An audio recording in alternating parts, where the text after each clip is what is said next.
நீ மனதை கட்டுப்படுத்தாவிட்டால் கவலைகள் கட்டுக்கடங்காமல் வந்து கொண்டே இருக்கும். பெரும்பாலுமான உன் கவலைக்கு உன் மனமே காரணம்.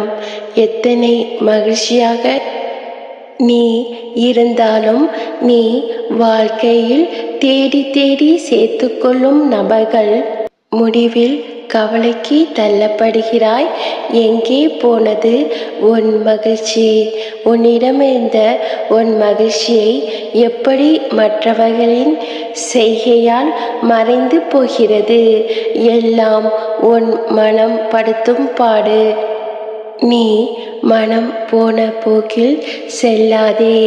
நீ மகிழ்ச்சியாக இருக்க விரும்பினால் யார் எதை செய்தாலும் அதை உள்வாங்கி கவலைப்படாமல் நீயாகவே